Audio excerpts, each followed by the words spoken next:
Hello all of you, I am doctor Avinash and आज हम लोग पढ़ने वाले हैं हरित संहिता।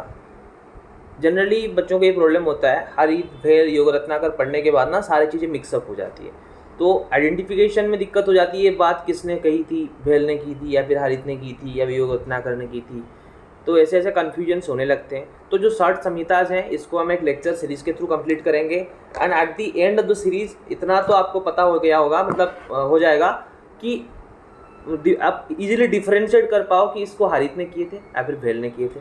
एटलीस्ट इतना चीज़ आप पता कर सको और बाकी के जो कंटेंट है इसमें वो भी आपको नॉर्मली याद रह जाए, ज़्यादा उसमें आपको रट्टा मारने की ज़रूरत ना पड़े। ठीक है, तो हम हरित संहिता को एक स्टोरी के थ्रू देखेंगे।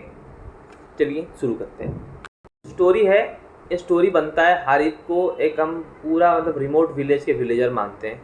ठीक है, वो गांव के हैं, तो उनके हिसाब से अभी ये स्टोरी आगे जाएगी, तो आप उसको उसी हिसाब से समझना एंड रिपीटेडली 2-3 बार अगर हो सके एक वीडियोज़ को एटलीस्ट आप 1.5x स्पीड कर दो, फिर सुनो। ठीक है, एक बार अच्छे से सुन लो, फिर स्पीड के थ्रू 2-3 बार कहीं जा रहे हो, कुछ कर रहे हो, उसी टाइम इसको सुन लो, तो चीज़ें आई थिंक याद हो ही जाएगी। ठीक है, तो उसका ज़्यादा लोड आपको नहीं रहेगा आपकी तैयारी में। चलिए अभी हम शुरू करते हैं। हरित संहिता का लेखक कौन है? देखिए, लेखक हैं हरित। हरित को ना मतलब आत्रेय के पुत्र भी माना गया है संभवतः, इसमें कुछ क्लैरिफिकेशंस नहीं है। ठीक है, अब देखिए हरित किस टाइम के थे। हरित थे 10 से मतलब 12th सेंचुरी एडी के अंदर उनका एक बुक लिखा गया है, तो इसमें क्लैरिटी नहीं है। स्टिल 10 से 12th सेंचुरी एडी आप सोच सकते हो। और यहाँ पे मैं आपको याद करा दूँ, भेल संहिता एवं माधव निदान, ये दोनों का टाइम पीरियड क्या था? ये दोनों का time period 7th century AD था। तो हरित उसके बाद आते हैं, तो हरित का है 10 से 12 एडी। ठीक है, फिर देखते हैं विषय वस्तु क्या है। ठीक, देखिए हरित संहिता गांव में थे, हरित गांव के लोग, तो वो जो संहिता वगैरह लिखेंगे तो उसका सारा मतलब कुछ चीज़ें बाकी संहिता से थोड़ा डिफ्रेंशिएशन रहेगा। जैसे कि हम पढ़ रहे थे भेल संहिता, भेल संहिता में भी 120 चैप्टर्स थे, पर उसमें से 113 भी अवेलेबल हैं, बाकी चैप्टर्स कहीं गुम हो गए हैं, तो उनका अवेलेबल चैप्टर्स 113 था। पर हरित का टोटल संहिता में चैप्टर 103 है, भेल का 113 था, हरित का 103 है। ठीक है, तो हरित अभी क्या करते हैं, उनके जो लिखा है यहाँ पे थोड़ा चीज़ें चेंज करना होता है। इसमें 6 स्थान होते हैं, एक परिशिष्ट अध्याय है। तो अगर कोई आपको पूछे हरित संहिता में टोटल स्थान की संख्या कितने हैं, तो 8 आपको 6 बताना है और परिशिष्ट अध्याय एक अलग बताना है। ठीक है, आपको इस चीज़ को ध्यान में रखना पड़ेगा। चलिए अभी हम हरित के योगदान के बारे में पढ़ेंगे। आप देखिए इसका चिकित्सा स्थान में कितने चैप्टर्स, ये ज़्यादा याद रखने की जरूरत नहीं है, बस आप इतना मान लो कि इनके परिशिष्ट अध्याय एक है और सारी स्थान में एक ही चैप्टर है। ठीक है, उनको डिटेल एनाटॉमी की नॉलेज नहीं थी क्योंकि हरित गांव से थे, उतना डिसेक्शन की सुविधा शायद से उनके पास ना हो। ठीक है, और गांव के लोग खाना पीना ज़्यादा मतलब फोकस करते हैं उसमें, तो अन्नपान के बारे में इन्होंने ज़्यादा चैप्टर्स बताए हैं। तो इसी अन्नपान स्थान के बारे में एक चीज़ रिलेट करके याद कर सकते हो। अन्नपान मतलब यहाँ पे लिखा है ना, अनुपान का डिटेल डिस्क्रिप्शन, मतलब हर चीज़ का अनुपान, ये भेल ने बताया है। ठीक है, अन्नपान स्थान स्पेसिफिक टू हरित संहिता, पर अनुपान का डिटेल डिस्क्रिप्शन मतलब कौन से व्याधि में हो गए, मतलब क्या खाने के बाद क्या पीना है, ऐसे करके हर चीज़ के लिए एक अनुपान बताए हैं भेल संहिता में। ठीक है, चलो आगे चलते हैं फिर। तो हरित किसके पुत्र हुए? संभवतः आत्रेय के पुत्र हैं, तो इनका काल 10 से 12 सेंचुरी एडी है। अभी देखते हैं हरित का योगदान क्या है। देखिए हरित गांव के लोग हैं, तो गाय के वन के हिसाब से उसके दूध, गाय और दूध के बारे में कौन सोचेंगे? हरित ज़्यादा सोचेंगे। ठीक है, तो कृष्णवर्णी गाय का दूध वात सामक। ठीक है, क्योंकि जो मतलब ब्लैक काउ होते हैं उनके दूध मतलब थोड़ा स्वीटनेस ज़्यादा रहता है, तो या क्या कर सकते हैं, वो वात समन कर सकते हैं। ठीक है, पित्तवर्णी जो गाय का दूध होता है ये क्या करता है? वात पित्त समन करता है। आप ऐसा याद कर लो, पित्तवर्णी मतलब घृत के बारे में सोच लो, तो ये क्या करता है? वात पित्त समन करता है। ये हो गया हमारा। फिर देखिए श्वेतवर्णी गाय, श्वेतवर्णी कफ बढ़ाएगा, नॉर्मल बात है, और जिस गाय का बछड़ा ना हो ये त्रिदोष युक्त आहार हो, मतलब त्रिदोष युक्त बन जाएगा दूध। ठीक है, आगे फिर देखते हैं। अजात दुग्ध को ग्राही बोलते हैं, महिष दुग्ध को अभिषंधी और गो दुग्ध को रेचक। अजात दुग्ध हम नॉर्मली पढ़े हैं रक्तातिसार वगैरह में अजात दुग्ध देने के लिए, तो ये ग्राही काम करेगा, ये सबको पता है। और महिष दुग्ध महाअभिषंधी है और गोदुग्ध हम रेचन के लिए यूज करते हैं, ये आप समझ सकते हो, इसमें मतलब उतनी दिक्कत आपको नहीं होनी चाहिए। ठीक है, अभी देखते हैं मेह के बारे में। तक्रमेह, घृतमेह, खटिकामेह, ये विशेष प्रमेह का वर्णन किसने किया है? हारित ने किया है। ठीक है, तक्र, घृत, खटिक, ये खाने पीने की चीज़ों के बारे में ज़्यादा बताएंगे ना, मैं आपको पहले बोल चुका हूँ। और यहाँ पे अगर मैं आप बात करूँ भस्ममेह की, तो भस्ममेह भेल वर्णन की है। तो आप ऐसे देखना, अगर चरक सुश्रुत में से कुछ मेह आता है तो आप आइडेंटिफाई कर लोगे। ठीक है, ये छोड़ लो। और उसके बाद अगर भस्ममेह पूछा जाता है तो भस्म फर भेल, भी फर भस्म, भी फर भेल, भेल बनाए भस्ममेह। और तक्र, घृत, खटिका, ये तीनों जो हैं इसको आप अलग रख लो। ये तीनों बोले हैं किसने? हारित ने बोले हैं। इनका नाम अगर याद भी ना आए तो तक्र, घृत सोच के तो आप एटलीस्ट ये सोच सकते हो कि गांव के लोग हैं तो नाम भी वैसे ही रख लिए हैं, तक्र में है, घृत में है, ऐसा करके। ठीक है, अच्छा अब देखते हैं वर्ण अनुसार ज्वर। देखिए गांव के लोग हमेशा कास्टिज्म में ज़्यादा बिलीव करते हैं, तो उनके ज्वर में भी कास्ट आ जाता है, जैसे कि ब्राह्मण, वैश्य, क्षत्रिय, शूद्र, ऐसे करके। और ऐसे और एक भी हैं, मान लो अष्टांग संग्रह ने भी वर्णानुसार ज्वर की वर्णन की है और हारित ने भी यहाँ पे वर्णानुसार ज्वर का वर्णन किए हैं। ठीक है, अब देखते हैं ज्वर में हनुमंत पूजा एवं रुद्र पूजा का निर्देश किए गए हैं। ज्वर व्याधि में हमें क्या करना है? यहाँ पे हनुमंत पूजा करना है और रुद्र पूजा करना है। ठीक है, देखो ये बात भेल ने भी मानी है और हारित दोनों ने माना है। ठीक है, कि हनुमंत पूजा और रुद्र पूजा आप करो, ज्वर में करो। ठीक है, और अंबिका देवी पूजा कौन बोले हैं करने के लिए? सुश्रुत बोले हैं ज्वर में। ठीक है, ये ध्यान रखना है। भेल हनुमंत मतलब हनुमंत रुद्र पूजा भेल हारित बोले हैं ज्वर में, और अंबिका देवी पूजा सुश्रुत बोले हैं ज्वर में करने के लिए। ठीक, इसको ऐसे आप याद रखोगे। ठीक है, चलो आगे चलते हैं। लवण के स्थान पर क्षार का मानना करते हुए कुल रसों की संख्या 6 ही माना है। ठीक है, उन्होंने लवण को रस नहीं माना है, उसके स्थान पे क्षार ऐड कर लिए हैं। ठीक है, तो उनके साथ रस तो 6 है पर लवण नहीं है, लवण के स्थान पर क्षार है। एक इंपॉर्टेंट क्वेश्चन है, लवण के स्थान पर क्षार मानते हुए रस 6 बताए हारित। नदियां एवं उसके सहायकों की संख्या मतलब ये गलत लिखा है, 200 लिख लिया है, यहाँ पे 2100 होना चाहिए। ठीक है, 2100 माने हैं टोटल। फिर चावल शब्द का प्रथमतः वर्णन हारित संहिता में मिलता है। चावल, देखो चावल तो गांव के लोग ज़्यादा खाएंगे, तो चावल शब्द का वर्णन कहाँ पे मिलेगा? हारित संहिता में मिलेगा। तो रिपीटिंग अगेन, तक्र, घृत, खटिका मेह हारित का विशेष ये है। और गाय के बछड़ा के अगर ना हो तो त्रिदोष कारक दूध बन जाएगा। फिर देख लो चावल शब्द प्रथम हारित बोले हैं। नदी की सहायका, गांव में नदियां ज़्यादा जाते हैं तो 2100 सहायका मानते हैं, यहाँ पे 200 लिखा है वो गलत है, 2100 होना चाहिए। ठीक है, और लवण के स्थान पर क्षार का वर्णन करते हुए 6 रस का मानना किए हैं इन्होंने, और ज्वर में भी कास्टिज्म ले आए हैं हारित। ठीक है, इतना आपके दिमाग में रह जाए, फिर आप नेक्स्ट पेज पे चलो। मनुष्य के 4 भाग करते हुए बाल्यावस्था को उत्तम, वृद्धावस्था को हीन माना है। मनुष्य की अवस्था होते हैं 4 होते हैं, तो क्या क्या होते हैं? बाल्यावस्था को उत्तम और वृद्धावस्था को हीन माने हैं। ठीक है, नॉर्मल बात है। और स्त्रियों का विभाजन क्या है ये थोड़ा देख लो। ठीक है, 1 से 12 वर्ष तक बाला, 13 से 19 तक मुग्धा, 20 से 28 तक प्रौढ़ा और 29 से 41 तक प्रगल्भा। ठीक है, इसमें ये देख लो आप कैसे याद रखोगे। 12 साल तक नॉर्मली बाला रहते हैं, उसके बाद क्या देखा जाता है कि उसके बाद मेनार्क वगैरह हो जाते हैं। ठीक है, तो एक ग्रोन अप फीमेल बनना शुरू होता है, तो 13 से 19 तक वो हमेशा लोगों को मुग्ध कर सकती है। ठीक है, तो इनका प्रौढ़ा जो एज है ये थोड़ा जल्दी आ जाता है। प्रौढ़ा का वर्णन भाव प्रकाश वगैरह में अलग है। ठीक है, तो यहाँ पे हम हारित की बात कर रहे हैं, तो हारित बोले 28 साल तक इंसान, मतलब 20 से 28 प्रौढ़ा बन जाती है, और फिर आते हैं प्रगल्भा का एज 29 से लेके 41 तक। ठीक है, 41 तक वो क्या बन जाते हैं? प्रगल्भा। और पुरुष के जीवन के सर्वोत्तम आयु 25 से 30 वर्ष तक माने, 25 से 30, और स्त्री जीवन के सर्वोत्तम आयु 24 से लेके 37 तक। ठीक है, तो पुरुष उसका जीवन का सबसे अच्छा टाइम कब एंजॉय करता है? जब वो बैचलर फेज में होता है। हमारे जैसा कि 25 से 30 एज ग्रुप के जो लोग हैं उनके एज टाइम सबसे इंपॉर्टेंट होता है बैचलर लाइफ का। ठीक है, अब फिर देखो एक स्त्री का जीवन के लिए 24 से लेकर 37 उसी टाइम, मतलब स्त्री की जीवन में संपूर्णता आती है, मतलब वो प्रेग्नेंट वगैरह होती है, तो 24 से लेके 37 तक उनका लाइफ का गोल्डन पीरियड होता है करके ऐसे बोला गया है। अब मेल लोगों का 25 से लेके 30 आप आराम से याद कर सकते हो, और फीमेल का हमसे एक कम 24 से शुरू हो जाता है उत्तम आयु, वो लंबा चलता है। उन स्त्री के जीवन में सर्वोत्तम आयु लंबा चलता है 24 से लेके 37 तक। ठीक है, और तांबुल को नागवल्ली के नाम से वर्णित किया है। करेंगे भाई, गांव के लोग हैं, तांबुल के सेवन के बारे में बताएंगे नागवल्ली के नाम से। और जैसे कि चावल का भी वर्णन उन्हीं ने किया है, नदियों के उपशाखा का वर्णन उन्होंने किया है। गांव के लोग हैं ना, वैसी चीज़ें करेंगे सब। और गर्भिणी में क्षार का प्रयोग निषेध बोला गया है, गर्भिणी में क्षार नहीं देना है, अच्छा चीज़ है। और क्षार को एक अलग रस के बारे में भी वर्णन किए हैं, क्षार आज स्वतंत्र रस ये बताया है। और गर्भिणी में क्षार का प्रयोग नहीं करना है, ये भी बताया है।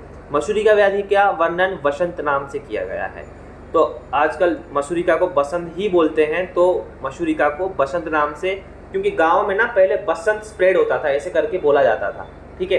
तो वे गांव के लोग, मतलब हारित तो गांव के ही थे ना, तो उन्होंने बसंत नाम दिया है इसको, उनसे ही बसंत का जो नाम है वो चला है। काश में तुलसी, कुष्ठ में रसेंद्र एवं क्षय में मधुयष्टि का वर्णन। काश में तुलसी सोरस गांव में हमेशा देते हैं, और कुष्ठ में रसेंद्र, ये इंपॉर्टेंट है, और क्षय में मधुयष्टि, ठीक है। मुलेठी का यूज इन्होंने क्षय मतलब क्षय व्याधि में किया है। देखिए, मुलेठी एक ऐसा मेडिसिन है जिन्होंने चरक ने उनको 11 बार वर्णन किया है महाकषाय के अंदर, 11 बार। तो ये 11 डिजीज को सही कर सकता है। और क्षय मतलब ये क्षय क्या होता है, क्षय एक रोग समूह होता है, तो वो रोग समूह में मुलेठी का प्रयोग अच्छा होगा, ये लॉजिक लगा के शायद से हारित ने मुलेठी का वर्णन क्षय रोग में किया है। 3 रसों के बजाय 2 रसों के सामक और प्रकोपक प्रभाव बताते हैं आदि, ठीक है। उन्होंने बोला भाई मैं 3 रसों का समझ नहीं पाता हूँ, दोष प्रकोपक प्रभाव, मैं भाई 2 रस का वर्णन करूंगा, उनसे दोष शमन करूंगा, नहीं तो दोष प्रकोप करूंगा, ठीक है। और पलांडु के बारे में गांव के लोग बैठ के प्याज खाएंगे राइस के साथ बैठ के, तो क्या है, पलांडु का कफ शामक बताए हैं, ठीक है। कफ शामक पलांडु को बताया है, अन्यत्र कफवर्धक बताया गया है, ठीक है। पलांडु कफ शमन करता है, फिर एक जगह कफवर्धक भी बोल दिया गया है। फिर देखते हैं हारित्य शिवभक्त थे, शिवभक्त होंगे ही, गांव के लोग हैं तो शिव की पूजा करते हैं, गांव में शिव मंदिर बहुत होते हैं। एक शास्त्र, ये वाला श्लोक है, एक शास्त्र वैद्यात्मकम वा शौंख्य चेकम, जरूरत नहीं है, इतना याद करो। एक शास्त्र, यहाँ पे आपको क्या याद करोगे, यहाँ पे आप सिंपली इतना ही याद करोगे, एक शास्त्र वैद्यात्मकम, एक शास्त्र वैद्यात्मिकम वाला जो श्लोक है ये हारित का रेफरेंस है, ठीक है। एक शास्त्र वैद्यात्मकम, इतना ही याद करो, हारित का रेफरेंस है, एक शास्त्र वैद्यात्मकम। फिर देखो, हारित भी अष्टांग आयुर्वेद के समर्थन करते हैं, मगर यहाँ पे थोड़ा चेंजेस हुए हैं। जैसे कि अगध तंत्र में गुदा और बस्ती के जो डिजीज हैं इनको, मतलब देखिए, अगध तंत्र नॉर्मली विष व्याधि से रिलेटेड होता है, ठीक है। पर गांव के लोग में उतना स्ट्रेस नहीं होता है, तो वो लोग नॉर्मली पॉइजनिंग नहीं करते हैं, मतलब विष वगैरह नहीं खाते हैं, अच्छे से रहते हैं। तो उन्होंने उनको ज़रूरत नहीं समझा कि विष चिकित्सा का वर्णन मैं करूँ, मेरे गांव के लोग तो अच्छे हैं। तो उन्होंने क्या किया, गुद बस्तियों में, मतलब अगध तंत्र में गुद एवं बस्ती रोगों को शांति करने के लिए बस्ती कर्म के बारे में जो वर्णन है उसको अगध तंत्र में रख लिया, ठीक है। क्योंकि उनके गांव के लोगों में गुद एवं बस्ती व्याधि ज़्यादा होते थे, तो वहाँ पे बस्ती कर्म करके उनको ठीक करना उनका प्राइमरी फोकस रहा। तो उन्होंने अगध तंत्र में ये सब चीज़ें इंक्लूड कर दिए, विष को हटा दिए हैं, ठीक है। इनके लिखा है आस्थापन अनुवासस्तु अगधम नाम एवच, ठीक है। ये वाला जो श्लोक है ये आपको पूछ सकते हैं, आस्थापन और अनुवासन को अगध नाम से कौन बोले हैं। आप सीधा इतना समझना कि एक लोग ऐसे थे जिनके गांव में लोग बहुत अच्छे होते थे, तो लोग विष सेवन नहीं करते थे, तो इसी कारण उन्होंने आस्थापन अनुवासन को अगध नाम से नामित कर दिया, ठीक है। और क्या किए उन्होंने, देखो, छिन्न भिन्न ख्यात पिच्छित और दग्ध को चिकित्सा का उपांग चिकित्सा बोल दिया, ठीक है।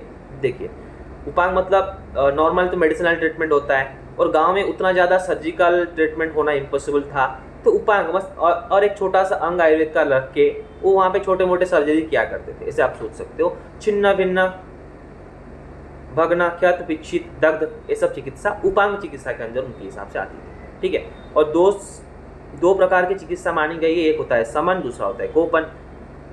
वैद्य भी 2 प्रकार के माने गए हैं, एक होते हैं 2 प्रकार की चिकित्सा, क्या क्या है, समन कोपन। नहीं तो नॉर्मल बात है, उन्होंने बोला कि समन करूंगा नहीं तो कोपन हो जाएगा, बस ये है। और वैद्य 2 प्रकार के हैं, रोग उपचारज्ञ और रोग अपचारज्ञ, ठीक है। देखो, रोग अपचारज्ञ मतलब रोग के दुष्परिणाम को जानने वाला, इसका मीनिंग समझो अच्छे से। और रोग अपचारज्ञ मतलब, रोग उपचारज्ञ मतलब रोग का चिकित्सा करने वाला। रोग अपचारक है, रोग का अपचार क्या क्या हो सकता है, रोग का मतलब दुष्परिणाम क्या क्या हो सकते हैं, उसको जानने वाले को क्या बोलेंगे, रोग अपचारज्ञ। ठीक है। व्याधियां 4 प्रकार की मानी गई है, साध्य, असाध्य, व्याप्य एवं कुछ साध्य। ये तो नॉर्मल बात है। जठराग्नि से पाक का क्रम बताया है। देखो यहाँ पे जो श्लोका है एक रेफरेंस इसका आया था एक बार क्वेश्चन में। ठीक है, जो लास्ट वाला लाइन आप यहाँ पे देख पा रहे होंगे, दोषक्षय अनिल धातुन प्राणान धातुक्षय सहितम। दोषक्षय होने पर बात बढ़ता है और धातुक्षय होने पर प्राण नष्ट होता है। ये कौन बोले हैं, ये मीनिंग मत समझो, ये श्लोका का रेफरेंस, क्योंकि यही मीनिंग तो बहुत लोगों ने बताया है। दोषक्षय अनिल धातुन प्राणान धातुक्षय सहितम, ये बोले हैं हरित।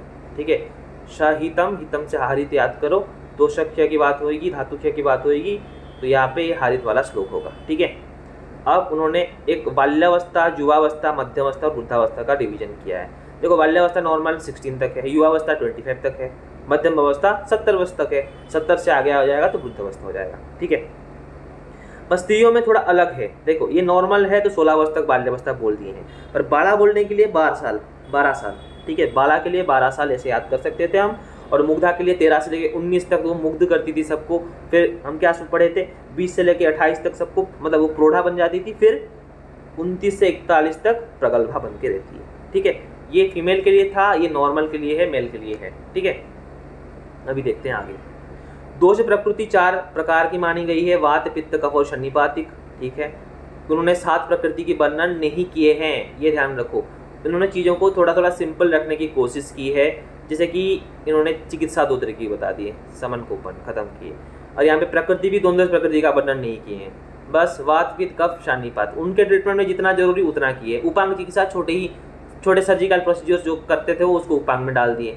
ठीक है, उन्होंने चीज़ों को सिंपल रखा है, मतलब जिन चीज़ों का उनके गांव में ज़रूरत थी उसके हिसाब से उन्होंने अपना संहिता लिखा है। आप इसको ऐसे ही समझो तो आपको चीज़ें जल्दी याद रहेंगे। ठीक है, मतलब मैं अगर आपको अभी ये पूछूं कि वर्ण अनुसार ज्वर का वर्णन किन्होंने किया था, आप कभी भी नहीं बोलोगे कि हारित ने किया था, क्योंकि हारित गाँव से हैं तो गाँव में ज्वर का मतलब वर्ण भेद ज़्यादा रहता है। ठीक है, आप ऐसे समझ सकते हो इस चीज़ों को। चलो, वस्त्र, धर्म, ताड़पत्र, खश, मयूरपिच आदि से बने हुए पंखे के हवा का उत्तरोत्तर उत्तम गुणों का युक्त माना गया है। देखो हवा लोग तो मतलब गांव में फैन नहीं होगा, तो वस्त्र, चर्म, बांस, ताड़पत्र, खशा, मयूरपिच, सबसे अच्छा वाला कौन सा होगा, पंखा। मयूरपिच वाला जो सोफिस्टिकेटेड लोगों के पास थोड़ा होगा। ठीक है, खस उससे नीचे, फिर ताड़पत्र उससे नीचे, फिर जो उनके पास नहीं है जो बांस पत्र से करेंगे, मतलब बांस से। और दूसरे लोग मतलब जो उनके पास बिल्कुल भी कुछ नहीं है, उनके वो लोग क्या करते, शिकार करके खाते थे, तो उनके पास चर्म तो जरूर होगा, तो चर्म से करेंगे, नहीं तो अपने खुद के वस्त्र से ही कर सकते हैं सबसे नीचे वाले लोग। ठीक है, ऐसे उन्होंने उत्तरोत्तर मतलब उत्तम गुण वाले पंखा के वर्णन किए हैं। केवल कार्तिक और अगहन एवं मास, मतलब इसको क्या बोलते हैं, देखो यहाँ पे थोड़े चेंजेस हैं, जैसे कि कार्तिक, अगहन एवं मास एवं आषाढ़ महीने को ऋतु संधि माने। ठीक है, कार्तिक, अगहन ठीक है, ये तो हमें ऑलरेडी पता है, पर मास एवं आषाढ़ को भी इन्होंने ऋतु संधि के रूप में माने। ठीक है, मास ये इनकी अलग चीज़ है, कार्तिक, अगहन और मास, आषाढ़ दोनों को मतलब यहाँ पे ऋतु संधि के बारे में ये बात की है। ठीक है, चलो आगे देखते हैं। इस हिसाब से रस प्रकोप का जो क्रम है ये थोड़ा गड़बड़ी है। ठीक है, आप इसको ऐसे याद करो, क्षार और कषाय। ठीक है, कषाय, क्षार, वात प्रकोप, कक्षा में वात का प्रकोप हुआ, कषाय क्षार में वात प्रकोप हुआ, याद करो। ठीक है, और मति कफ प्रकोप के लिए, ठीक है, कमति करके याद रखो, कफ प्रकोप मति, मफर मधुर तिक्त। ठीक है, फिर पित्त के लिए क्या याद रखोगे, क, पित्त का, ऐसे क्या याद रखो, पित्त का मतलब कटु और अम्ल। ठीक है, क्योंकि इन्होंने 2 रस से ही प्रकोप का वर्णन किए हैं, तो 2 रस का रेफरेंस यहाँ पे प्रकोप में मिलेगा। ठीक है, अच्छा अभी एक चीज़ देखो, जिसमें पित्त का प्रकोप किया उसने बात का समन करेगा। ठीक है, ऐसे उनका बात है। जो पित्त का प्रकोप किए हैं, के ए पित्त के प्रकोप के लिए हमने याद रखा था, फिर बात की समन के लिए वही होंगे, तो के ए इक्वल्स टू पित्त प्रकोप इक्वल्स टू बात समन, ये करके लिख लो। का से क्या होता है, का से बात समन होता है, का से पित्त बढ़ता है। ठीक है, तो ये दोनों तो आपको आराम से याद हो जाएंगे, इसमें दिक्कत नहीं होंगे, ठीक है। और देखो, हमने तो सारे दोषों का प्रकोप का वर्णन कर लिया और बात का शमन के लिए बात कर लिया। अब दो चीज़ें बच जाती है, एक होता है पित्त शमन, दूसरा होता है कफ शमन, ठीक है। पित्त शमन के लिए जो चीज़ कफ को बढ़ाता था वो पित्त को शमन करेगा, ठीक है। मति से कफ बढ़ते हैं और पित्त शमित होते हैं, ठीक है। मति से कफ बढ़ते हैं और पित्त शमन होता है, ये याद रखो। और का से पित्त बढ़ते हैं और वात शमन होते हैं, ये एक ही लाइन पे याद करो। मति से कफ बढ़ते हैं और पित्त शमन होते हैं, और का से पित्त बढ़ते हैं, वात शमन होते हैं, ठीक है। अब देख लो कफ शमन के लिए क्या करोगे। कफ शमन के लिए आप यहाँ पे टू एवं कषाय रस का व्यवहार करोगे, ठीक है। तो आपके लिए दो कोड मैंने स्पेसिफिकली बताया। क्या बताया, रिपीट करो मेरे साथ। क से के एक क से पित्त बढ़ा और वात कम हुआ, ठीक है। फिर मति से कफ बढ़ा और पित्त कम हुआ।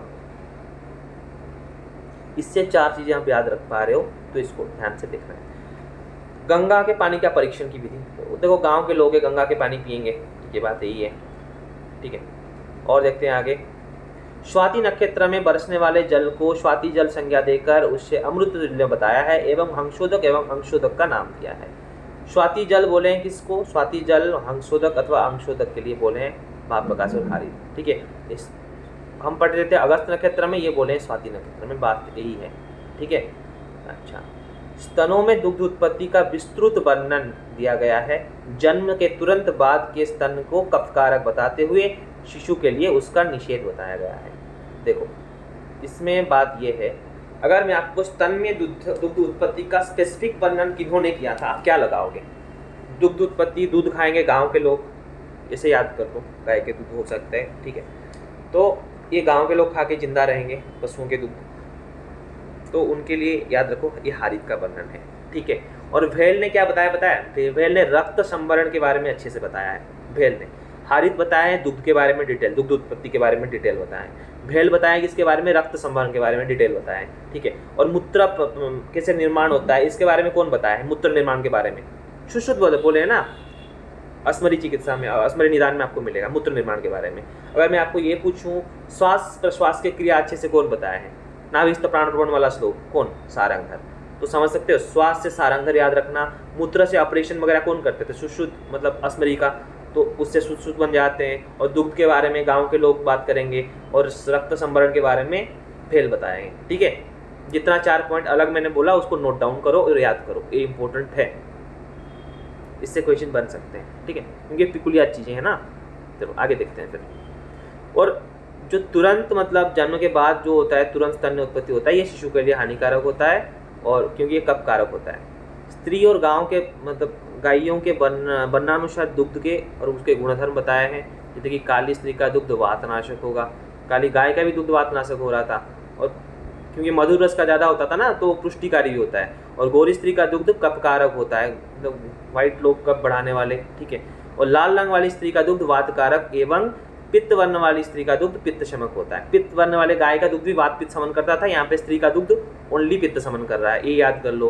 काली गाय के दुग्ध भी कर रहा था कब मतलब वात शमन, काली स्त्री का दूध भी वही कर रहा है, ठीक है, पुष्टि दे रहा है।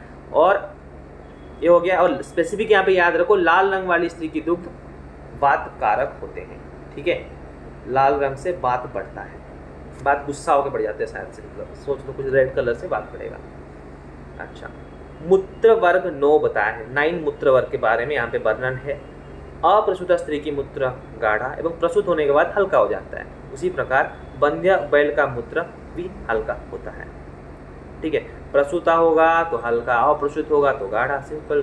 कर्मानुसार मूत्र बताए हैं तथा बकरी गाय का मूत्रपान हेतु, अच्छा पान हेतु किसके लिए बताया है, देखो मूत्रपान मतलब कर्म हिसाब से मूत्र का वर्णन किए हैं। पान के लिए कौन सा मूत्र यूज करोगे, घर में क्या क्या है, गाय बकरी दोनों होते हैं तो उनका आप करोगे पान, ठीक है। फिर भैंस भेड़ और घोड़ी, इनका मूत्र तैलपाक से यूज होंगे, ठीक है। भैंस भेड़ घोड़ी इनका मूत्र तैलपाक से होंगे, ठीक है। तो भौ से जो चीज़ें आएंगे भैंस भेड़ और घोड़े, ऐसे याद कर लो, भौ से 2 प्लस घोड़े, इनका मूत्र आप तैलपाक में डालोगे। और गजा मूत्र से खुजली, ठीक है, गज मूत्र से खुजली ठीक होगा। हाथी के मूत्र मतलब आप इसे सोच लो किसी को खुजली हो रहा था, उसने हाथी का मूत्र लिया, लगा लिया और ठीक हो गया। ठीक है, दांत खुजली विसर्ग में लेपनार्थ गजमूत्र यूज होंगे। ठीक है, तो आप क्या अभी याद रखें, भेड़, घोड़ी या फिर हमारा भैंस, ये तीनों का मूत्र आप क्या करोगे, तैलपाक के लिए यूज कर लोगे। और डायरेक्टली लगाने के लिए अगर कोई खुजली हो रहा है तो गजमूत्र लगा लो, क्योंकि उनके पास ना लिवोसिट्राजिन नहीं होता था इचिंग के टाइम खाने के लिए, या फिर कुछ अलग मेडिसिन नहीं होते थे, तो वो गज का मूत्र लेके लगा के ठीक हो जाते थे, अपना विषय पर दांत ठीक कर लेते थे। ठीक है, और गाय का मूत्र पान, हम गोमूत्र तो पानी करते हैं और बकरी के मूत्र पान करते हैं यहाँ पे। ठीक है, मूत्र तैलपाक एवं नश्य हेतु श्रेष्ठ बताया, मूत्र को तैलपाक एवं नश्य हेतु श्रेष्ठ बताया है, क्योंकि मूत्र तो जनरली कफ शामक होता है, उनके पास ज़्यादा चीज़ें नहीं थी, तो उसने क्या किया, मतलब हरित ने क्या किया कि नश्य के लिए भी मूत्र यूज कर लिए। यूष वर्ग में हरित की गई यूष का वर्णन किए हैं, और शाक 4 प्रकार के माने हैं, पत्र, पुष्प, फल, कंद। ठीक है, पत्र, पुष्प, फल, कंद। पीपी के एप करके याद रख लो, 4 प्रकार के शाक के बारे में वर्णन किए हैं, पीपी, पत्र, पुष्प, फल, कंद। ठीक है, पीपी के एफ। मधु 3 प्रकार के माने गए हैं, भ्रामक, शारद, खोद्र। इसमें भ्रामर मधु वृक्ष पर, शारद तृण के गुच्छों में एवं खोद्र मधु वृक्ष के कटोर मिलते हैं। देखो ये कहाँ पे मिलते हैं उतना ज़्यादा इम्पोर्टेंट नहीं है, पर मधु के भेद याद रखो, 3 बताए हैं। क्या क्या बताए हैं, भ्रामक, ठीक है, एक हो गया भ्रामक, और दूसरा शारद, और तीसरा होता है खोद्र। 3 मधु के वर्णन, भ्रामक, शारद, खोद्र, ये ध्यान रखो पहले, क्योंकि 3 मधु के नाम ये इंपॉर्टेंट है, कहाँ पे मिलते हैं, नॉट दैट इम्पोर्टेंट। ठीक है, गौड़ी, मध्वी, पोष्टी और निर्यास नाम से 4 मदिरा का वर्णन किए हैं। ठीक है, मधु 3, मदिरा 4। मधु होता है मतलब 2 लेटर्स वर्ड, वो होते हैं 3, और मदिरा 3 लेटर वर्ड तो होता है 4। इतना ध्यान रखो हारित के हिसाब से, क्योंकि कहाँ के लोग कभी कभी मद्य पान भी करते थे, तो 4 प्रकार के मद्य उनको दिए गए हैं पीने के लिए। ठीक है, ये आप याद रखो। अच्छा, चरक मधु कितने बताए हैं, चरक बताए हैं मधु 4, सुश्रुत बताए हैं 8। यहाँ पे आपको हारित कितने बता रहे हैं, 3। ठीक है, कंपैरेटिवली ऐसे सोच के याद करो तो ज़्यादा अच्छा याद रहेगा। अभी आगे देखो, पांडु, कुष्ठ, राज, यक्ष्मा, अतिसार, प्रमेह, मूत्र रोग, अश्मरी, शूल, श्वास, काश, शोथ, व्रण के व्रण, ये सब पूर्व जन्मों के पाप कर्म के कारण होते हैं। मतलब सारे ऑलमोस्ट जो रोग हम पढ़े थे, सारे चीज़ें यहाँ पे क्या हो रहे हैं, पूर्व जन्मों के पाप कर्म से हो रहे हैं। तथा व्रणशूल, शिरशूल, रक्तपित्त आदि को अभिशापजन्य माने हैं, एवं ज्वर, अजीर्ण। देखो अभिशापजन्य क्या क्या है, व्रण, शिरशूल, रक्तपित्त, ये सब अभिशापजन्य होते हैं। ठीक है, और ज्वर, अजीर्ण, बमन, मोह, भ्रम, मोह, अग्निमांद्य, जकृत, प्लीहा और शोष रोग को उपरोग माने। ठीक है, उपरोग यहाँ पे क्या क्या माने देख लो, जो जीआईटी के डिजीजेस हैं ऑलमोस्ट, और 1-2 मानसिक व्याधि हैं, अजीर्ण हो गया, ज्वर हो गया, अग्निमान, जीआईटी के क्या क्या हैं देख लो, जगृत प्लिया वाले व्याधि जीआईटी में आएंगे। ठीक है, और बमन होगा, अजीर्ण होगा, अग्निमान होगा, ये सब जीआईटी के अंडर आ जाते हैं। ठीक है, और थोड़ा मानसिक व्याधि कौन है, भ्रम और मोह, और शारीरिक मानसिक दोनों तो ज्वर होता है, तो ज्वर याद कर लो और शोष याद कर लो। ठीक है, ये सब उपरोग के अंडर आएंगे। तो जीआईटी वाले डिजीजेस ज्वर और शोष एवं भ्रम मोह ये आते हैं उपरोग के अंदर। ठीक है, कर्मानुसार रोगोत्पत्ति माने हैं, यथा ब्रह्माघात से, आप अगर खराब काम करोगे उसके हिसाब से भी अलग अलग व्याधियाँ हो सकती है। गाँव के लोग बोलते हैं ना, आप बुरा काम करोगे तो बुरा फल मिलेगा, तो बुरा फल मतलब रोग होगा। ठीक है, तो ब्राह्मण को आप आघात कर दोगे तो पांडु। ठीक है, पंडा एक टाइटल होता है, ठीक है, ब्राह्मण लोगों का पंडा। ठीक है, तो पंडा मतलब पंडा को आघात करोगे तो पांडु बन जाओगे। ठीक है, ऐसे याद कर लो। गोघात से कुष्ठ और मनुष्य घात से अतिसार। ठीक है, गोघात अगर गाय को मारोगे तो कुष्ठ होगा। लोग बोलते हैं ना गोमाता को मत मारो, आपको कुष्ठ हो जाएंगे। लोग अभिशाप भी देते थे आपको कुष्ठ हो जाए, लेप्रोसी हो जाए करके, तब बोलते थे। ठीक है, तो गोघात से कुष्ठ, ब्राह्मण को आघात पांडु, गो को आघात कुष्ठ, मनुष्य को आघात अतिसार। ठीक है, मनुष्य का बल क्या होता है, मल होता है। ठीक है, तो मनुष्य को मारोगे तो तुम्हारा मल निकलता रहेगा, अतिसार हो जाएगा तुम्हें। ठीक है, परस्त्री संभोग से प्रमेय होगा, पर से प्रमेय, इसे याद कर लो। और कुलज स्त्री संभोग से भगंदर। ठीक है, कुलज मतलब जो आपके समान कुल के हैं उनके साथ अगर संभोग करोगे तो भगंदर, आप पछताते रहोगे हमेशा भगंदर के थ्रू। डेली जाके आप अपना चेंज कराते रहोगे थ्रेड। ठीक है, कुलज स्त्री से भगंदर और पर स्त्री संभोग से प्रमेय होगा। ठीक है, चांदी की चोरी से चित्रकुष्ठ, च से चांदी, च से चित्रकुष्ठ होगा, ये ध्यान रख लिए आप। सामान्य कर्मज रोगों के शांत्यार्थ षोडशांश दान करने के लिए निर्देश है। नॉर्मल कर्मज रोग है उनमें आपका इनकम का 1/16 हिस्सा आप दान करोगे, पर अगर आपको कुष्ठ हो गया है तो 69वें भाग का दान करने के लिए बोले हैं, 69वें भाग का दान करने के लिए बोले हैं। इसी प्रकार रोगानुसार दान बताए हैं, यथा प्रमेय, श्वासकाश, भगंदर में स्वर्णदान। ठीक है, श्वास में स्वर्णदान याद रखो, श्वासकाश तो भाई भाई हैं और प्रमेय भगंदर ऐड कर लो। प्रमेय भगंदर क्यों हो रहे थे? प्रमेय तो हो रहा था, मतलब स्त्री संभोग से होने वाले दो व्याधियां यहाँ पे आ गए, प्रमेय और कुलस्त्री से हो गया क्या, कुलस्त्री से हमारा भगंदर। ठीक है, और श्वासकाश, इनमें स्वर्णदान करना है, श्वासकाश में स्वर्णदान, और श्वास और काश में घोड़े या बैल का दान अलग से कर सकते हो। ठीक है, अगर आपको श्वासकाश ओनली है तो आप घोड़े वगैरह दान कर लो, बैल दान करके छुट्टी हो जाओ। नहीं तो अगर साथ में प्रमेय और भगंदर भी हो चुके हैं तो आप स्वर्णदान करने के लिए बाध्य होंगे। ठीक है, क्योंकि गांव में दान वान का कंसेप्ट ज़्यादा चलता था तो उसके बारे में यहाँ पे वो ज़्यादा ही बोले हैं। रक्तपित्त में मधुघृत का दान और गुल्म में कन्यादान। ठीक है, रक्तपित्त में मधुघृत और गुल्म में कन्या। ठीक है, अब पिता कन्यादान क्यों करते हैं? ताकि उनको गुल्म ना हो जाए। ठीक है, क्योंकि गुल्म आज तक क्या है किसी को नहीं पता है, तो वैसी व्याधि हो जाएगा तो ठीक कैसे होंगे आजकल के मतलब जो पापाएं हैं। तो पापा को अगर गुल्म ना हो, आप सोच रहे हो तो खुद शादी कर लो, फीमेल के लिए बोल रहे हैं, कन्यादान करा लो उनसे। प्रमेय के नाम, अच्छा प्रमेय में नमक का दान, प्रमेय में नमक, देखो प्रमेय में हम चीनी नहीं खाते हैं तो नमक दे सकते हो, ऐसा करके सोचो।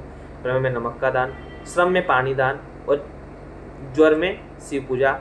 देखो ज्वर में यहाँ पे शिव पूजा, रुद्र पूजा के बारे में हम बात कर रहे थे ना आगे, तो वहीं पे ज्वर में शिव पूजा की बात हुई। इससे रुद्र जो होते हैं शिव वही होते हैं। और विसर्ग में वनस्पति का सिंचन हितकर होता है, तो विसर्ग में लोकल एप्लीकेशन ही होता है, तो वनस्पति का सिंचन आप करोगे तब आपको अच्छा रिजल्ट आएगा। और विसर्ग में कौन सा मूत्र हम यूज कर रहे थे? विसर्ग में हम हस्ती मूत्र मतलब गज मूत्र यूज कर रहे थे। ठीक है, तो और एक बार रिपीट करता हूँ, क्या दान कहाँ पे करोगे? जैसे कि षोडशांश दान नॉर्मल कर्मज व्याधि में करोगे, और कुष्ठ में क्या दान करोगे? 69वें भाग का दान करोगे। अगर भगंदर, प्रमेय और श्वासकाश ऐसे हो रखे हैं तो श्वासकाश और भी चीजें हैं तो स्वर्ण दान करना है। ओनली श्वासकाश है तो क्या दान करोगे? घोड़े या बैल का दान करोगे। रक्तपित्त में मधुघृत का दान करोगे।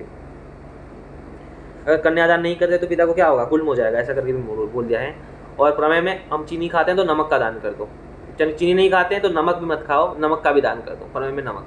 ठीक है, और श्रम में पानी दान नॉर्मल बात है, और ज्वर में शिव पूजा हमने ऑलरेडी बता रखा है, और विसर्ग में वनस्पतियों का सिंचन आपको करना है। ठीक है, अष्टविध महागत का चरकोक्त माने हैं, चरकोक्त जो अष्ट महागत माने हैं उन्होंने उसी को कॉपी किया है।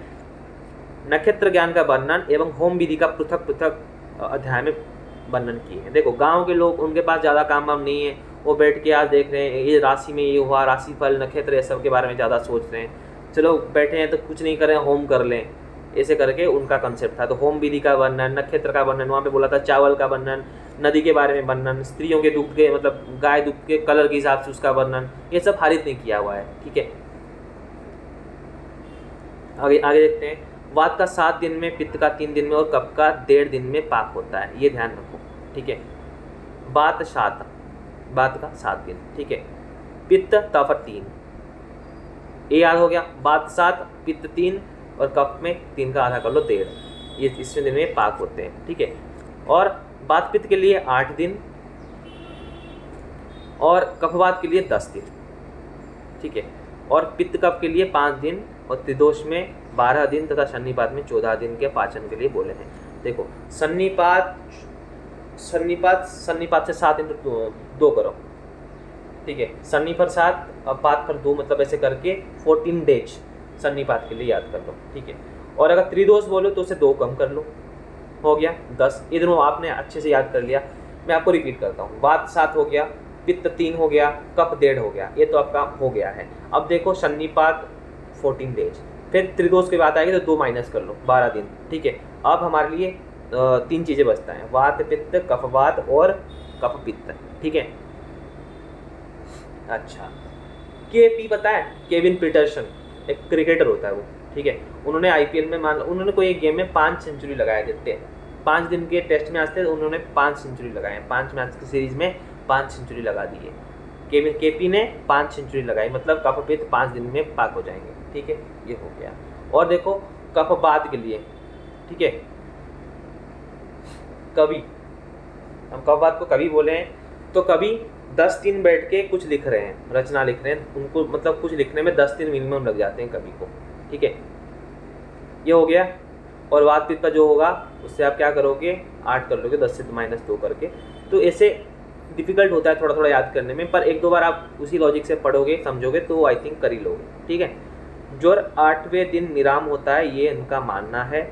लंघन, मध्य लंघन और अतिलंघन करके लंघन के 3 भेद बताए हैं।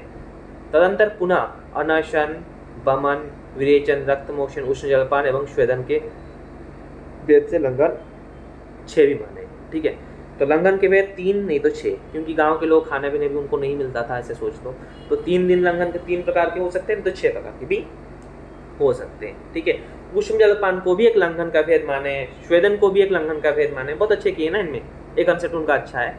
अनाशन, वमन, विरेचन, रक्तमोक्षण, उष्ण जलपान एवं स्वेदन, तो लंघन के 3 और 6 दोनों वेराइटीज माने हैं। बाल्यावस्था में रक्त दोष प्राधान्य होता है, तदंतर कफ पित्त दोष प्राधान्य होते हैं, और 16 वर्ष के पश्चात त्रिदोष और 25 वर्ष के बाद सन्निपात ज्वर होता है। अच्छा ठीक है, तो पहले आप दोष प्रधानता देख लो। बाल्यावस्था में रक्त दोष, ठीक है, माता से रक्त तुरंत आती है तो रक्त दोष प्रथम, ठीक है। फिर हम जैसे पढ़े हैं बाल्यावस्था में कफ, फिर आएगा थोड़ा बढ़ोगे एज होगा तो गुस्सा करने लगा बच्चा, तो पित्त दोष प्रधान होता है, इतना आपको याद रहा। फिर देखो एक बार आपको 16 साल हो गया तो मतलब एडल्ट हो गए, तब आपके शरीर में त्रिदोष आ जाएंगे, ठीक है। तो त्रिदोष रोग आपको तब हो सकते हैं, नहीं तो नहीं होंगे, ठीक है। और 25 वर्ष हो जाएंगे तो आपको सन्निपात ज्वर हो सकता है, 25 से पहले नहीं होता है सन्निपात ज्वर, क्योंकि त्रिदोष तो बने नहीं होंगे तो सन्निपात कैसे होगा, ठीक है। उनका लॉजिक ऐसा था। पाचन, समन, दीपन, क्लेदन, शोषण एवं संतर्पण भेद से 7 प्रकार के क्वाद बताए हैं। 7 प्रकार के क्वाद यहाँ पे हारित भी बोल रहे हैं, 7 प्रकार के क्वाद 7 प्रकार के जूस के बारे में बोल रहे थे, काश्यप ऐसे भी है, ठीक है। मनुष्य के अतिरिक्त अन्य प्राणियों में होने वाला ज्वर असाध्य होता है। ज्वर की उत्पत्ति में वायु को प्रधान माना है, इससे पक्वाशय में अग्नि की विकृति होती है। अच्छा देखो, मनुष्य के अतिरिक्त और कोई भी प्राणी में अगर ज्वर होता है तो असाध्य होता है, क्योंकि उनको ट्रीट कौन करेगा, असाध्य ही हो जाएगा ना, ये हो गया। और ज्वर की उत्पत्ति में वायु सबसे प्रधान होता है इनके हिसाब से, और वायु प्रधान होता है मतलब उनका स्थान क्या होना चाहिए, वायु का स्थान जो है ज्वर का स्थान वही होगा। अगर पक्वाशय में अग्नि की विकृति होती है तो होगा, ठीक है। चलो आगे चलते हैं। फिर विषम ज्वर 4 प्रकार के माने हुए हैं। बेला ज्वर के स्थान पर एकाहिक ज्वर का जो होता है रक्त से, ठीक है, बेला ज्वर रक्त से होता है। तृतीयक या मांस चतुर्थक ज्वर के स्थान पे अस्थि माना है, ठीक है। तृतीयक के स्थान पर मांस और चतुर्थक के स्थान पर अस्थि माने हैं, ठीक है। ये मतलब जो दोष होते हैं ना, तृतीयक ज्वर का दोष क्या होता है, मांस, चतुर्थक ज्वर के दोष होता है अस्थि, तो ऐसे करके वो मान लिए हैं करके। विषम ज्वर में 4 प्रकार के ज्वर माने हैं, ठीक है। विषम ज्वर तो अलग थे सुश्रुत के हिसाब से, यहाँ पे ये 4 हैं, ये ध्यान रखो। वर्ण अनुसार 4 ज्वर मानते हुए ब्राह्मण के ज्वर को रौद्र, क्षत्रिय के ज्वर को महेश्वरस्थ और वैश्य के ज्वर को वैश्य बोले कालेश्वर, मतलब ज्वरेश्वर, ठीक है। और शूद्र के ज्वर होगा तो काल रूप। देखो इसको ऐसे याद रखो, ब्राह्मण रौद्र पूजा हमेशा करते हैं, तो रौद्र वाला होगा तो ब्राह्मण, ठीक है। और महेश्वर अगर ऐसा महेश्वर अगर महेंद्र करके बोलेंगे, ठीक है, ये किनका ज्वर होगा, पहले रौद्र हो गए ब्राह्मण में, महेंद्र हो गए क्षेत्रीय में, ठीक है। रौद्र ब्राह्मण, महेंद्र क्षेत्रीय, ये याद कर लो, ठीक है। वैश्य से ज्वरेश्वर, वैश्य ज्वरेश्वर, वो वर्ड वहाँ पे आएगा। और अगर शूद्र को ज्वर होता है तो काल रूप, ये बचेगा नहीं, शूद्र तो मरी जाएगा, तो काल उसका आ जाएगा, तो काल रूप हो जाएगा शूद्र के लिए, ठीक है। अच्छा, वातिक, पैतिक, रश्मि को शनिपातिक भेद से 4 ग्रहणी माने हैं। 4 ग्रहणी हमेशा हर कोई माना है, तो इसमें कोई बड़ी बात नहीं है। गुल्म के 5 भेद माने हैं और 5 स्थान बताते हुए हृदय में होने वाला गुल्म को यकृत गुल्म, और कुक्षी में होने वाला गुल्म को अस्थिला, और मध्य भाग में होने वाला गुल्म को। यहाँ पे गुल्म की जो बातें हैं आप उसको बस 2-3 चीज़ें इसमें ज़्यादा इंपॉर्टेंट करके याद रखो। गुल्म के 5 भेद है, ये नॉर्मल है, ठीक है। अगर हृदय में गुल्म होता है तो यकृत, ठीक है, हृदय में होता है तो यकृत गुल्म, कुक्षी में होता है तो अस्थिला, मध्य भाग में प्लीहा। इतना तो याद कर सकते हो, ये ज़्यादा इंपॉर्टेंट नहीं है, इससे क्वेश्चन ज़्यादा नहीं बनते हैं, तो एटलीस्ट ये 3 चीज़ आप याद रखो। हृदय में यकृत, हज करके याद रखो, कुक्षी में अस्थिला, ठीक है, और मध्य भाग में प्लीहा। इतना करके याद करो, फिर देखते हैं आगे। कुक्षी में यकृत, सॉरी कुक्षी में अस्थिला, हृदय में यकृत और मध्य भाग में प्लीहा। ठीक है, इसको ऐसे याद, तो कुक्षी के मतलब इसको ऐसे याद कर सकते हो, हृदय के जस्ट नीचे होता है यकृत, थोड़ा नीचे वाला अर्गन का सोच लो। फिर कुक्षी होता है, कुक्षी के नीचे होता है अस्थिला और मध्य भाग में प्लीहा। ऐसे करके गुण के बारे में वो बताए हैं। और अभी नेक्स्ट देखिए, कृमियों के विस्तार से वर्णन करते हुए उनके बाह्य और आभ्यंतर भेद से दो कृमि के मतलब उनके हिसाब से बाह्य आभ्यंतर कृमि ही है। हमने 4 प्रकार के कृमि पढ़े थे, यहाँ पे वो नहीं बोले, बस बाह्य आभ्यंतर, सिंपल रखें चीज़ों को। तो बाह्य कृमि 7 होते हैं, आभ्यंतर कृमि 6 होते हैं। ठीक है, बाह्य में ज़्यादा कृमि दिखे हैं तो 7 लगा लिए हैं और अंदर 6 कृमि हैं, इनके बाद यही है। ठीक है, तो कृमि 2 तरीके के होते हैं, ये ज़्यादा इंपॉर्टेंट है, इसको ध्यान रखो। और शूल कितने प्रकार के हैं? शूल होते हैं 10 प्रकार के। ठीक है, अन्नद्रव शूल को कफश शूल नाम दिया है एवं कुबेराक्ष को सर्वशूल नाशक औषधि बताया है। कुबेराक्ष को सर्वशूल नाशक औषधि, ये ध्यान रखो, ये भी इंपॉर्टेंट पॉइंट है। कुबेराक्ष का प्रयोग समस्त शूल में किया जा सकता है। शूल 10 प्रकार के हैं, ये बहुत लोगों ने बताया है। और अन्नद्रव शूल को कफश शूल माने, ये उनका एक स्पेसिफिक बात है। ठीक है, अन्नद्रव शूल अन्न खाने से कब पड़ता है, तो ऐसे करके कफश शूल करके उसका मान रखे हैं वो। ठीक है, अच्छा। और सर्वशूल में क्या देना है? कुबेराक्ष देना है। पांडु कितने प्रकार के हैं? 5 प्रकार के पांडु बताए।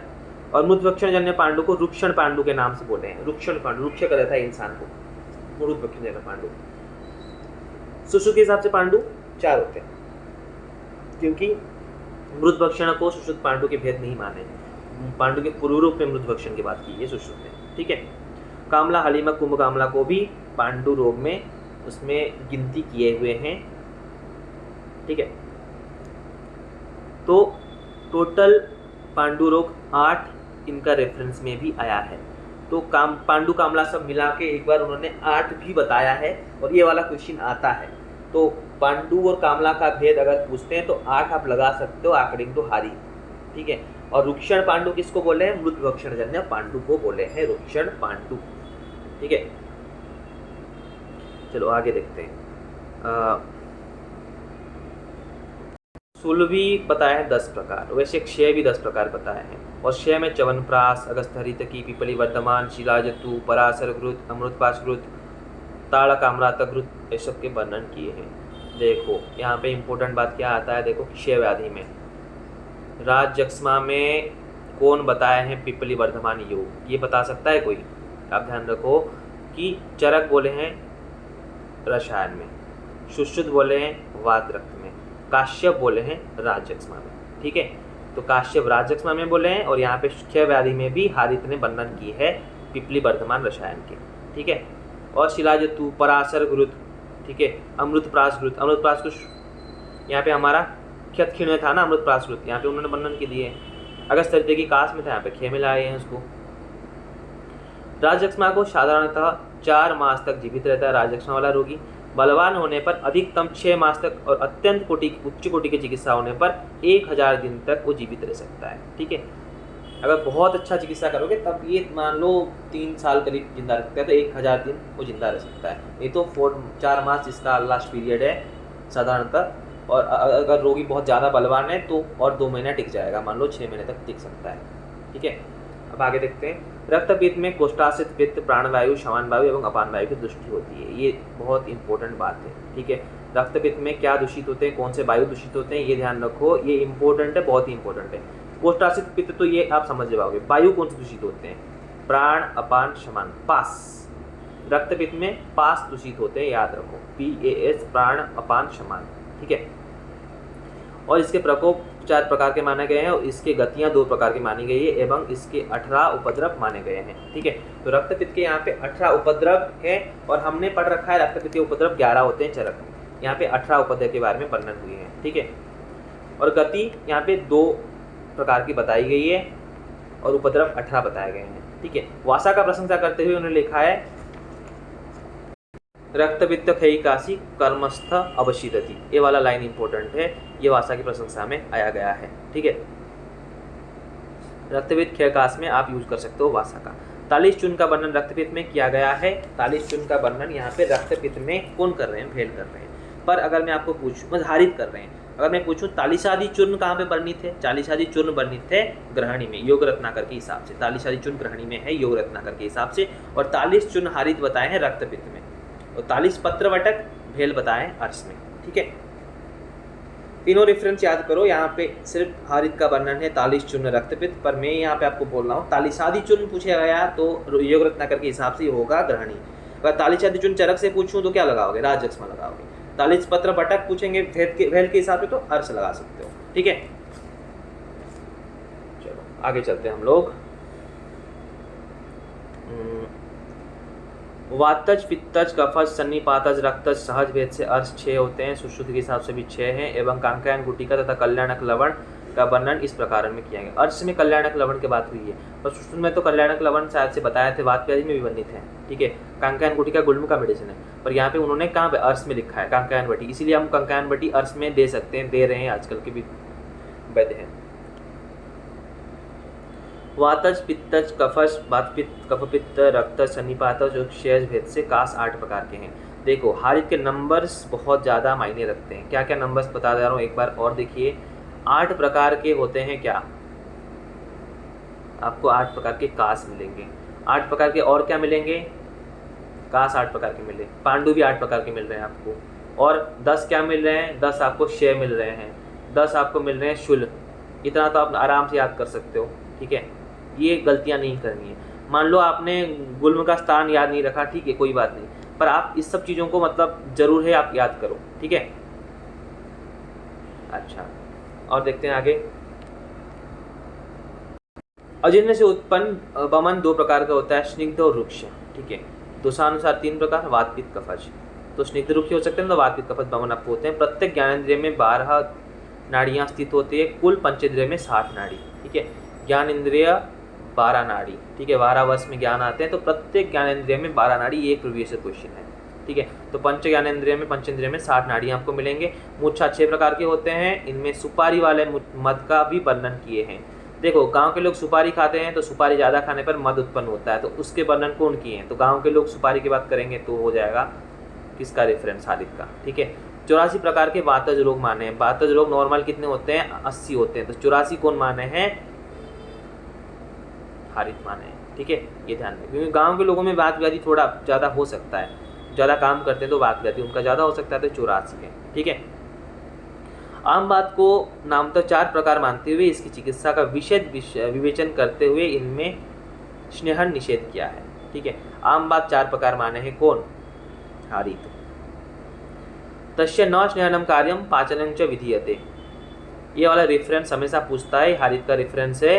तस्य न स्नेहनम कार्यम पाचनम विधीयते, किसके लिए, किन्होंने बोला है, लोग अलग अलग माधव वगैरह कुछ कुछ लगा लेते हैं, चक्रपाणी लगा लेते हैं, पर आंसर यहाँ पे क्या होता है, आंसर यहाँ पे हारित बनता है।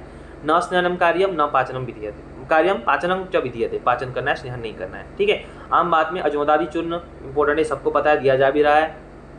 एरंड तैल और दशमूलपात का निर्देश किए हैं। दशमूलकत ये भी तो मतलब दशमूल आम बात में काम आएगा, और एरंड तैल तो काम ही आएगा। आम बात गजेंद्र से करके एक श्लोक था ना एरंड के लिए, तो एरंड तो आम बात में सबसे अच्छा मेडिसिन है, एरंड तेल। और गुदरसी बात और वातरक्त अम्लपित्त को भी नामतः पृथक पृथक अध्याय में चिकित्सा के साथ वर्णन किए हैं।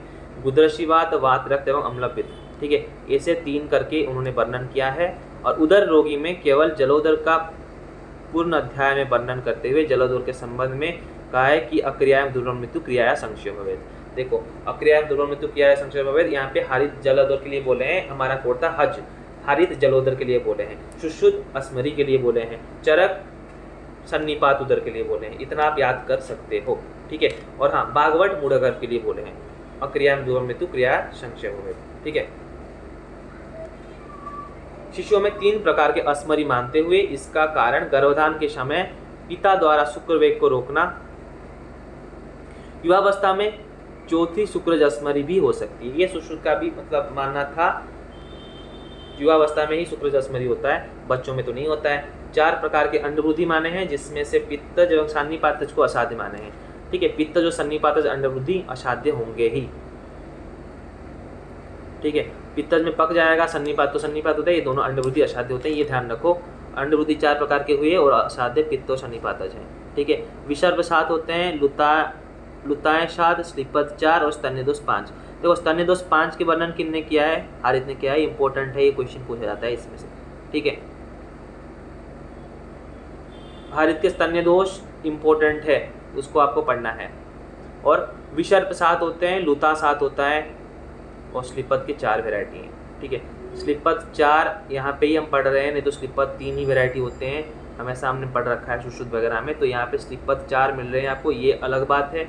विसर्प हमेशा से 7 हैं चारक के हिसाब से, और सुश्रुत के हिसाब से विसर्प 5 होते हैं। और यहाँ पे हारित ने 3 बोला है। क्षुद्रक, आतंक, घोर एवं मशूरिका नामक रोगों का वर्णन उपसर्गिक चिकित्सा के नाम पे किए हैं, ठीक है। ये सब उपसर्गज व्याधि हैं, तो उनका उपसर्गिक अध्याय में उनका वर्णन किए हैं। क्षुद्रक, आतंक, घोर एवं मशूरिका का चिकित्सा। कुष्ठ 18 प्रकार के मानते हुए इनमें से 9 देखो 18 कुष्ठ है, इनमें से 9 साधे 9 असाधे, ये भेल का मत था, ठीक है। यहाँ पे नोट करो। तो 18 कुष्ठ यहाँ पे भी बोले हैं, पर इन्होंने क्या बोला है? हस्तिबल, कर्ण, गोजीवक, लोहित, वैपादिक और बहुव्रण, ऐसे अलग अलग नाम से कुष्ठ के वर्णन किए हैं। हस्तिबल, कर्ण, तो हस्तिबल मतलब क्या? ये जो एक कुष्ठ के जैसी बात हुई ना, एक कुष्ठ में हमने जैसा पढ़ा था कि बलम हस्ति चर्मवत, वही है हस्तिबल। और गोजीवा, लोहित, विपादिका, सतारु शायद बहुव्रण करके बोले थे, सतारु के लिए बहुव्रण। तो ऐसे ऐसे करके वही चीज़ों को अलग नाम से नामित किए हैं। गांव में आते ही बहुत चीज़ों के नाम चेंज हो जाता है, वही बात है। कल्पस्थान में हरितकी कल्प, लशोन कल्प, गुगुलू कल्प एवं त्रिफला कल्प। देखो गांव के लोगों के कल्पस्थान में क्या बताएं? कोई खाने पीने की चीज़ें ही बात करते रहेंगे वो। हरितकी, रसोन, गुगुलू, त्रिफला, ये सब की बातें कल्पस्थान में हुई है, ठीक है। और हरितकी का 7 प्रकार का नाम उल्लेख किए हैं। त्रिफला का संख्यात्मक, जैसे कि हरितकी, 2 विवितकी और 3 आम्लकी। हरित का मत ये है, हरितकी 1, 2 विवितकी, 3 आम्लकी करके त्रिफला बनेंगे। विवेचन एवं गुगुलू के मतलब विवेचन एवं गुगुलू में 5 भेद का नामित वर्णन इन्होंने यहाँ पे किया है। गुगुलू का 5 भेद, हरितकी का 7 भेद जो हम नॉर्मल पढ़े हैं, और त्रिफला में 1 हरितकी, 2 विवितकी, 3 आम्लकी, ठीक है। इंद्र के अमृत प्राण से गिरे हुए अमृत बिंदु को हरितकी, एवं गरुड़ के अमृत प्राण से गिरे हुए बिंदु को लहसुन की उत्पत्ति हुई है, ठीक है। इंद्र अमृत पी रहे थे, वो गिर गया नीचे, वो बन गया एक बिंदु से हरितकी बना। और गरुड़ पी रहे थे अमृत, उससे लहसुन बना, ठीक है। गुगुलू को मरुभूमि का पादप बताते हुए जक्ष नामक देवता का प्रिय पादप करके बताया है, ठीक है। जक्ष धूप इसके लिए बोला गया ना गुगुलू को, तो ये जक्ष का प्रिय होता है ये। एवं 7 दिन तक गुगुलू का सेवन को प्रथम 15 दिन तक, मध्य एवं 21 दिन तक परम मात्रा बोले हैं। देखो प्रथम सेवन करोगे 7 दिन, और मध्यम के लिए 14 दिन, और अगर आप परम मात्रा देनी है तो 21 दिन तक गुगुलू को। एक वर्ष तक गुगुलू सेवन करने से स्थावर जंगम विष प्रभाव नहीं डाल सकते। देखो एक चीज आपका याद हो गया कि एक वर्ष सेवन करोगे तो स्थावर जंगम विष प्रभाव नहीं डालेंगे। अगर ये पूछ लिया ये कौन बताए, ये यहाँ पे आप फंस जाओगे, ठीक है। तो आप सोचो, गांव में विष व्याधि का वर्णन इसीलिए नहीं किए हैं, तो ये अगरतंत्र का वर्णन किए हैं? हारित नहीं किए हैं। क्यों नहीं किए हैं? उन्होंने सबको गुगुलू खिला रखा है। उनमें वात व्याधि भी बहुत ज़्यादा होते थे, 84 वात व्याधि, उन्होंने बहुत ज़्यादा गुगुलू खिलाई है। तो गुगुलू खिलाने पर कोई विष काम नहीं करेगा अगर 1 साल तक गुगुलू खा लेते हो, तो ही बात है। इसलिए उन्होंने अगरतंत्र का भी वर्णन नहीं किया है, क्योंकि वो लोग उनको गुगुलू खिला के स्थावर जांगम विषों से प्रिवेंट कर लेते थे, ठीक है। आगे लास्ट देखिए, ये वाला पॉइंट बहुत ही इंपॉर्टेंट है, गर्भ विकास का क्रम, ठीक है। इससे क्वेश्चन बनना मतलब बनना तय है। अगर भारत से क्वेश्चन पूछा जाता है तो ये फर्स्ट प्रायोरिटी होता है। प्रथम दिन से बुध, ठीक है। बुध मतलब अब इससे देखो कुछ सर्कुलर चीज़ें हैं, तो फास्ट डे से बनेंगे। फिर 10 दिन से शोणित शुरू, ठीक है। पहले छोटे छोटे बबल्स बनेंगे, फिर वो मिलके रक्त बनाएंगे 10 दिन में, ठीक है। तो 15 दिन में क्या होगा? घन होगा, ठीक है। पग 15 दिन में घन, पग मतलब 15 दिन, घपत घन। 20 दिन बीमा याद रखो, विष मांस, ठीक है, बीमा करना है। 25 दिन पंचभूतात्मक होता है। पंचभूत आते हैं 25 में, पर 1 महीने में पंचभूतात्मक मतलब पंचभूत पुनः प्रकट होते हैं 1 महीने में, ठीक है। 25 मतलब 50 दिन अंकुर स्पष्ट होते हैं। देखो 50 दिन मतलब 2 महीने के अंडर आते हैं। 2 महीना मतलब क्या होता है? कब अंकुरोद्गम के टाइम 2 ही पत्ते निकलते हैं, तो 2 महीना करके आप सोचो अंकुरोद्गम के लिए, एंड 50 दिन ऐसे बना लोगे क्वेश्चन, ठीक है। 3 दिन में हाथ पैर बढ़ने लगते हैं, 3 महीने में। पंचपिंडिका की वृद्धि कब होता है? ये 3rd महीने में होते हैं, तो उस पंचपिंडिका में हाथ पैर भी तो होते हैं, तो हाथ पैर 3रे महीने तक बढ़ने लगते हैं। गर्भ के विभिन्न अंगों में उत्पत्ति बताई गई है, जैसे कि हस्त, पाद, शिर, ठीक है। एक यहाँ पे बात है, हस्तपाद शिर वातज होते हैं, तो विंग्स आप सोच लो, ठीक है। हस्तपाद शिर में क्या अंतर रहेगा, वातज, उसी के विंग्स के बारे में सोचो। हमारे विंग्स हमारे हाथ और पाद है, सिर है तो वातज है, ठीक है। और देखो जो हार्ड सब्सटेंसेस है, त्वचा, मांस, बाल, रोम, हस्ती, पृथ्वी है, ठीक है। ये दोनों याद कर लो। चलो हम वहाँ पे थोड़ा मतलब साइड हो गए, तो अभी देख दो सिर कब बनता है। सिर बनता है 3.5 महीने में, ठीक है। सिर स्पष्ट होता है कब, सिर 3.5, ठीक है। सिर से 3.5 याद करो। लोमांच करके याद करो, लोमांच मतलब लोम और चतुर्थ महीने में, ठीक है।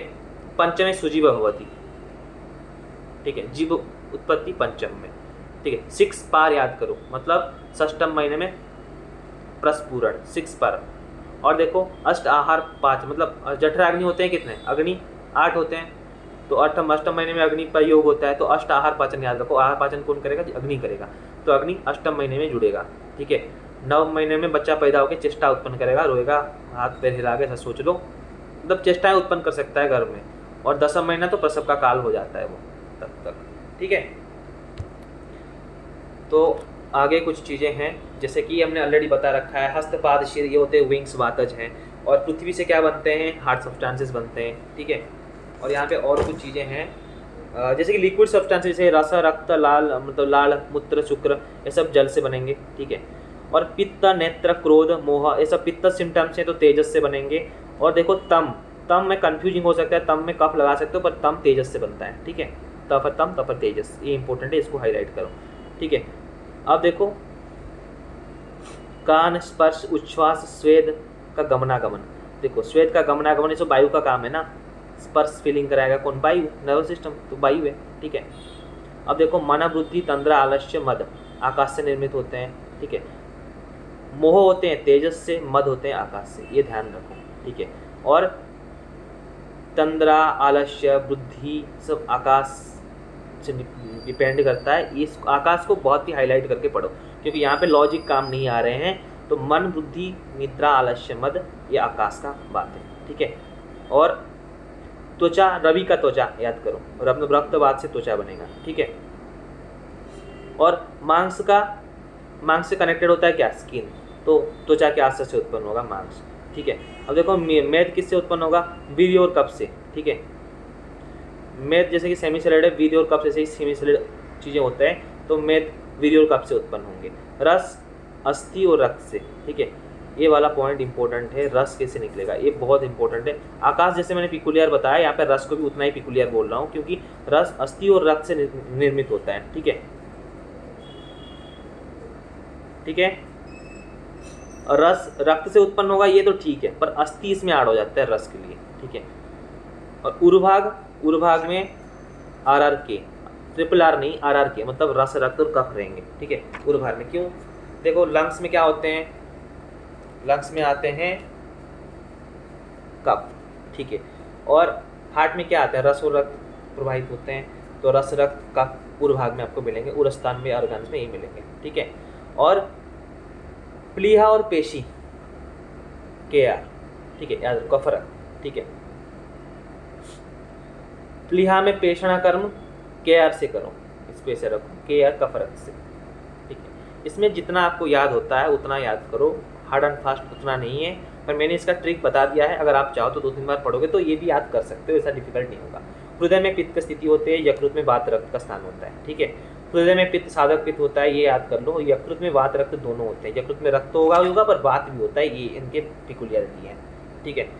आकाश से वायु, वायु से प्राण और प्राण से सत्व गुण की उत्पत्ति होती है। आकाशात वायु, वायु से प्राण और प्राण से सत्व गुण की उत्पत्ति होती है, प्राण से सत्व गुण की उत्पत्ति होती है, ये हाईलाइटेड पॉइंट है।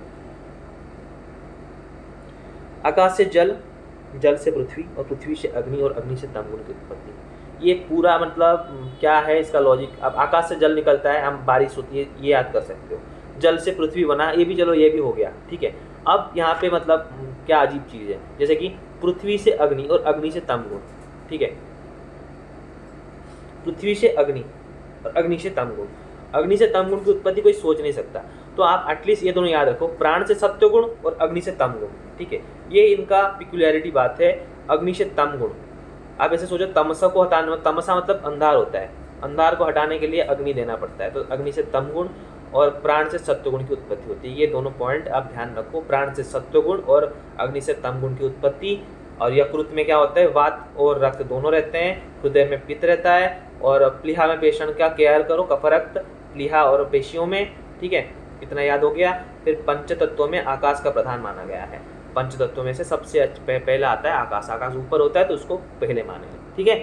चलो अब हम हारित कंप्लीट करते हैं। एक दो बार से लेक्चर को रिपीट फॉर्म में सुनो तो आई थिंक आप आंसर कर लोगे।